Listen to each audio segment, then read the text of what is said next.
Barchaga assalomu alaykum, hurmatli qadrdon o'zimizni kuzatuvchilar, akalar, ukalar. Salamoreska rossiyskiy jodlarni video obzor qilishda yana davom etamiz. Boshlangan kunlaring hammamizga barakatli bo'laversin akalar. Qani videoni boshladik.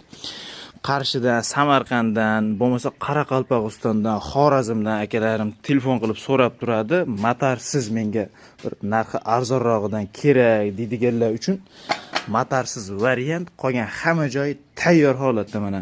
Katta shkiplarigacha remin tushadigan u. Xo'p, shuni motorni qo'yib montajni qilib olsangiz bo'ldi. Qolgan hamma joy tayyor. Ishlab turgan apparatdan xohlaylar mana shu pichoqlarini yangilab beramiz, xohlasalaring o'zi bilan ketaveradi. Olaman deydigan akalar, ukalar uchun mana shu jodilarni taklif qilamiz. Bugun 27-yanvar. Uzog'i 4 kun, 5 kun ichida bu jodi yo sotilib ketadi, yo motor qo'yib tayyor holatda sotib yuboramiz. Mana shu holatda mana shu jodilardan ham bor.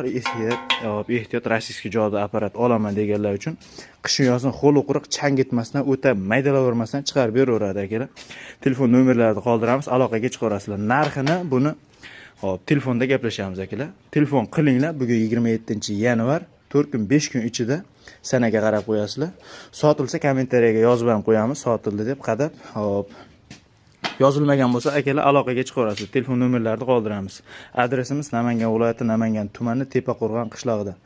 Rossiyskiy jodilarda zapchaslaridan qanaqasini deslaring, xudo xohlasa topib beriladi yo o'zidan tayyorlardan kerak desalar akalar mana. Hop, hozircha bu yerda mana shunaqa turlardan bor. Boshqachalardan kerak desalaring ham yana topib beraveramiz akalar. Keyingi videolarda ko'rishguncha sog'-omon bo'linglar. Hop, kommentga yozinglar. Hop, Akmaljon akam agar ko'ryapti turgan bo'lsalar aka, assalomu alaykum, alohida sizga kommentda kutamiz akalar.